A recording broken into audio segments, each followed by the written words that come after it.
Imagine a time when you could cross the grandest parts of America in the comfort of a futuristic train, filled with amenities, entertainment, and good vibes.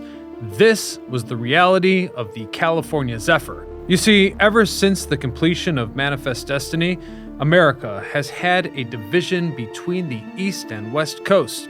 And for just as long, they've been trying to bridge that gap, by sea, by land, and eventually by air.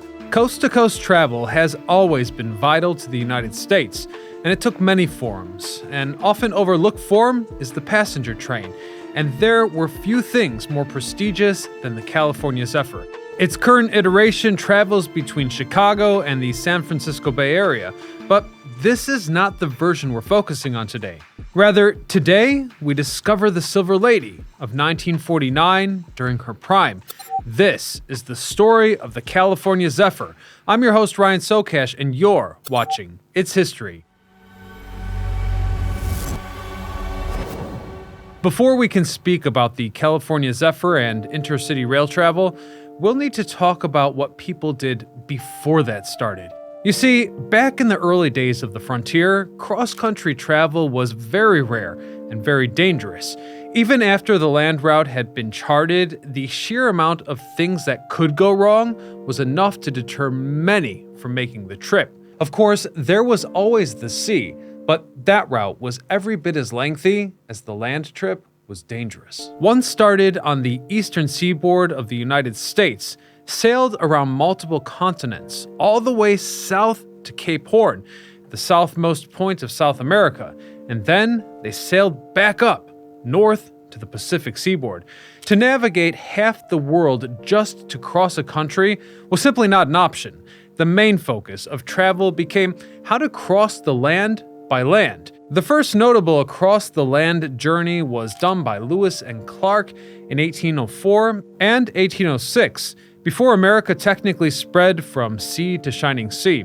The expedition was carried out with the hope of finding an easy path from St. Louis, Missouri to modern-day Oregon. And while they made the trip, an easy route was not found.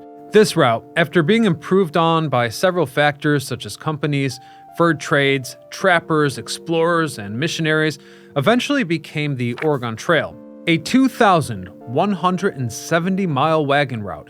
It became the premier passage for anyone looking to travel westward. And while they were originally few in number, after the California Gold Rush began in 1848, hundreds of thousands traversed it for a chance to strike it rich. However, the United States was always looking for another way, and that next way would ultimately be found in the Transcontinental Railroad, which came to be known as the Overland Route, a 1,911-mile railroad opening in the 1860s that ran from Iowa to California and made the other overland options obsolete. Its construction was headed by multiple companies, namely the Western Pacific Railroad Company, the Central Pacific Railroad Company of California, and the Union Pacific Railroad. Beginning construction in 1862, it suffered a severe lack of progress due to the outbreak of the American Civil War. However, in California, where the war had little influence, construction went ahead as planned. In all, by the time construction had been completed in 1869, the Union Pacific Railroad built 1,085 miles of rail from the Missouri River to the Great Salt Lake in Utah. The Central Pacific Railroad Company built 690 miles from the Great Salt Lake to California, and the Western Pacific Railroad Company built the last 132 miles, connecting it to Sacramento, California. With its completion, coast-to-coast travel was reduced from 6 months to a single week. With the opening of the Pacific Railroad, response was initially slow. One train going east and one train going west was enough to meet demand in the very beginning. However, the potential to easily cross the nation was now available, and the average American could finally discover the fruits of their manifested destiny. Around the time before the Transcontinental Railroad began construction, the state legislature of Illinois permitted the union of several other railroad companies, culminating in the organization of the Chicago, Burlington, and Quincy Railroad. Starting in 1855, it inherited a large network of rails covering much of the Midwest United States, and it was only increasing in size, especially after the American Civil War, when it began consolidating several smaller railroads across the Midwestern states, with the goal of becoming a powerful transcontinental system. However, after a decision by the Supreme Court in 1901, it was deemed that it could not expand into a continent-wide monopoly, so if a transcontinental train wished to operate, it would have to do so under the jurisdiction of multiple railroad networks. This became especially relevant in the 1930s when a new kind of train hit the Burlington tracks, the streamliner. A streamliner train used aerodynamics on its frontal car to minimize air resistance. It was the first iteration of what would eventually become high-speed rail, also known as bullet trains. One of the first streamliner trains ever was the Zephyr 9900, also known as the Pioneer Zephyr. Beginning operation in 1934, its stainless steel diesel engine became an object of the public's interest very quickly. It became one of many, but of particular note for our purposes is the Exposition Flyer, since it largely traveled the same route as the California Zephyr that succeeded it. Entering service on June the 10th, 1939, the Exposition Flyer became quite popular, and mainly due to its scenic route.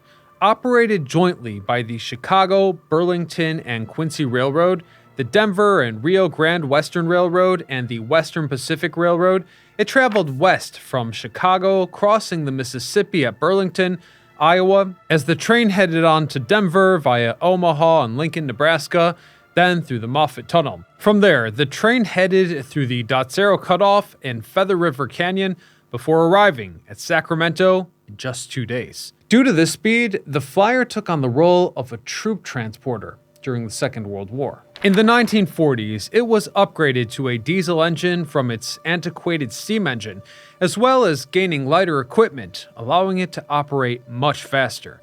However, it was still not sufficient, as it had a reputation for accidents. The first one of note was on September the 22nd, 1941, when the Exposition Flyer suffered a head-on collision with a freight locomotive, killing 3, including the engineer and firemen of the Flyer.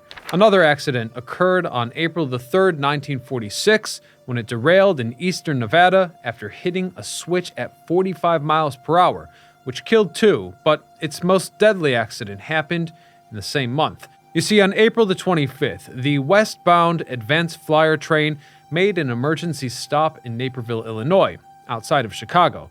The Exposition Flyer, traveling on the same track, rear-ended the Advanced Flyer at 85 miles per hour. 47 died in the accident, including the Exposition Flyer's firemen. It even gained the nickname the Explosion Flyer, in reference to its tendencies for disaster. Despite this, the train remained popular, but the best was yet to come for this scenic route. In 1949, the Exposition Flyer was retired in favor of a newer design, a faster and eventually more popular model, the California Zephyr. As the Second World War came to a close, the Western Pacific Railroad Company had recovered from the hard times it fell upon during the Great Depression and the war. Now that wartime restrictions on non-vital materials and services had been lifted, the door was open for a replacement for the Exposition Flyer. However, it could not make the same mistakes that the Flyer did. The 3 roads that made up the Flyer's route, the Western Pacific Railroad, the Denver and the Rio Grande Western Railroad, and the Chicago, Burlington, and Quincy Railroads, were previously unable to come to an agreement on a flagship transcontinental streamlined train, as the Burlington Railroad had the largest unbroken stretch of rail over the track. We'll follow their perspective. You see, Burlington understood the importance of a railroad from east to west and how this route was not only scenic but practical.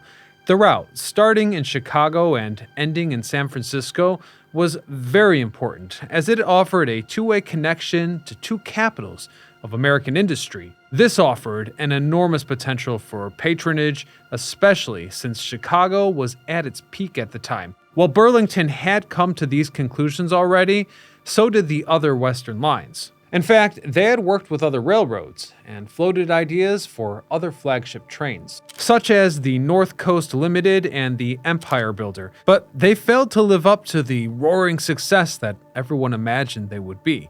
No matter what route they picked, no matter what train they used, nothing could be the flagship cross-country train. Burlington responded to this with a risky idea.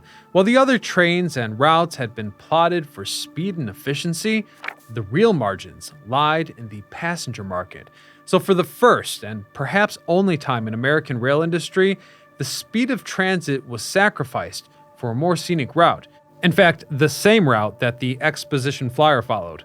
Bringing this to the negotiations, the three railroads finally came up with an agreement in December of 1945. The new train would be dubbed the California Zephyr, and its main draw would be this scenic route. By 1947, an order had been placed for 6 sets of stainless steel cars, all with a common naming convention that every car would carry from then on: silver. Every car's name began with silver, then was followed by a different themed name. Dome coaches, which were passenger cars with a glass-domed roof for sightseeing, were all named with a Wild West theme. Baggage cars were named after animals. Lounge and dining cars had a catering theme.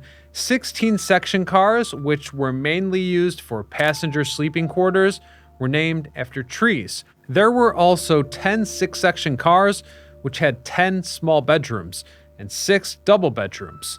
These were named after geographical features. In the California Zephyr's typical train set, there was 1 baggage car, 3 reclining seat dome coaches, 1 dome coach that was a combination of a dormitory, buffet, and lounge, 1 diner coach, 4 sleeper cars, and a final dome car featuring beds, a lounge, not to mention an observation space with a neon drumhead featuring the Golden Gate Bridge, which became iconic with the time. On March the 19th, 1949, there was an enormous celebration in San Francisco to dedicate the California Zephyr. For this event, Western Pacific backed the train down an industrial spur through the city streets until finally reaching the Embarcadero. There, the mayor of San Francisco, Leland Cutler, president of Western Pacific, H.A. Mitchell, and California Lieutenant Governor Goodwin Knight gave speeches. Finally, the train was officially christened by Hollywood actress Eleanor Parker. The next day, the California Zephyr began its maiden voyage, heading east from Oakland. The train immediately gained a reputation, assuming the moniker, the most talked about train in America. Despite the slower schedule, its lightweight cars and diesel engines traveled the distance of the Exposition Flyer's 60-hour trip in 51 hours. The Zephyr was also the first to do the transcontinental run with dome cars, and its schedule was tailored so that vacationers could witness the sights of Colorado, Utah, and Nevada during daylight hours. And there were plenty of ways to enjoy those sights. Thanks to the dome cars, the train offered a near unparalleled sightseeing opportunity, second only to experiencing it out on the ground. But the sights were not restricted only to the windows, as the California Zephyr eventually garnered a signature train car. Its buffet lounge was given the nickname the Cable Car Room. Decorated with murals, motifs, and memorabilia from the San Francisco Bay Area, including scale models of San Francisco's iconic cable cars, which we've previously talked about. And it's here that we should point out another reason why the California Zephyr was so successful: its staff. The train's staff had a reputation for warmth and friendliness, regardless of the passenger's status or lack thereof, be they a common sightseer or a celebrity. However, the latter was much more rare, as those Hollywood types tended to take trains like the Super Chief and the City of Los Angeles. Anyhow, it's here that one will find one of the most well-known aspects of the California Zephyr, the so-called Zephyrites, a team of hostesses, usually college graduates who made announcements, sent messages, and took dinner reservations. They also directed social events, acted as tour guides, and if they had the appropriate certificates, as medical staff. The idea for host was not unique to the California Zephyr. In fact, Burlington had been using previous iterations of the Zephyr service for years beforehand. The service was canceled with the outbreak of World War II, and from there, even after the war ended, it was almost lost forever. The service was absent from all trains, except the California Zephyr, in which one of the original Zephyrites, one Velma McPeak, was instrumental in organizing the train's first operations. Without her presence, the service may not have continued, and may not have been so prevalent, and that says a lot, as that service is prevalent to this very day. Now, you may be asking yourself how. Well, it was largely due to the success of the service that was later emulated in other industries, such as aviation. Airlines across the world have the California Zephyr to thank for one of the hallmark experiences of flying. The California Zephyr's route began from Chicago, traveling under the jurisdiction of the Chicago, Burlington, and Quincy Railroad until reaching Denver, where the Denver and Rio Grande Western Railroad took over at Union Station. From this point, the passengers enjoyed the sights of the Rocky Mountains as they traversed the 6.2-mile-long Moffett Tunnel before reaching Salt Lake City at the Rio Grande Depot. Western Pacific took up the mantle from there, taking the train through the Feather River Canyon and over Altamont Pass before finally arriving in the San Francisco Bay Area, completing the journey that took just over 2 days. The California Zephyr averaged 80% occupancy and often sold out during the summer. 1952 saw more cars ordered to meet demand, and the train routinely sold out up and through 1965. Patronage remained very high throughout the 1960s, especially when compared to the decline the industry was facing overall. However, costs were gradually rising and turning profit into deficits. While Rio Grande and Burlington could afford the shortfall, Western Pacific attempted to cut out its leg of the journey to monumental public backlash. The Interstate Commerce Commission, which oversaw the railroads, labeled the California Zephyr as, quote, a unique national asset, overturning Western Pacific's attempt to cut the line, and did the same to the Rio Grande in 1969 when they attempted to back out as well. However, on February the 17th, 1970, the ICC permitted Western Pacific to cancel their section, but required the other two railways to continue operating a version of the California Zephyr from Chicago to Oregon 3 times a week. The final voyage of the first California Zephyr departed Chicago on March the 20th, just 21 years after its first trip. It arrived in Oakland on March the 22nd. The California Zephyr remained well preserved. Almost all 77 of its cars remain in existence today, though several have been grabbed by private owners and modified to their liking. Some of its cars remain on display in several museums. Others departed the United States to serve railroads in Mexico and Canada, and some of its cars operated as recently as 2015. The train's cars and locomotives are all across the country, in California, Illinois, Colorado, Florida, and even Texas. It is a train with a grand legacy that rests very well in its retirement, but the story of this route doesn't exactly end here. Following the route change, the honor fell to the Rio Grande Zephyr, operated exclusively by the Denver and Rio Grande Western Railroad. It continued where the California Zephyr left off, but the times were changing. As Amtrak began consolidating intercity rail services into one massive line, the Rio Grande refused to relinquish control of their rails until the early 1980s, and the Rio Grande Zephyr ended its service in 1983, after just 13 years. That same year, the California Zephyr was reinstated. Due to how popular the original was, Amtrak continues operating the route with a train bearing the name, though this new model no longer has the streamlined design, domed cars, or Zephyrites that made the original what it was. Regardless, it's a very popular and respected train under Amtrak that remains in operation to this very day, having resumed regular service after the pandemic in June of 2022. The California Zephyr was a cutting-edge means of travel that left its mark on history. From Chicago to the San Francisco Bay Area, it established itself very early on as the scenic way across America, despite its shortcomings in route efficiency and accidents. That decision single-handedly immortalized this train and kept it operating heavily right up into modern times. And while its original form no longer operates, the path that Silver Lady once followed is readily and still in use. Zephyr railcars were ultimately sold off to private parties and tourist railroads, and I'm happy to report that some of the fine Zephyr cars have been restored, providing modern-day people a glimpse into how fine rail travel was in its prime. For such a celebrated means of transportation, its preserved and treasured status is perhaps the best possible ending to its story. Born from the desire to cross the United States, the California Zephyr was so successful because it allowed passengers to enjoy the journey for the sake of the ride alone. Perhaps we should all learn to take in the sights like the Silver Lady, but the sad truth is that even if this marvelous train still existed in its most premium form, most people would probably spend the duration of the ride just looking at their telephones. Anyways, we'll leave it there for today, but I thank you all for watching, and until next time, I'm Ryan Socash, signing off.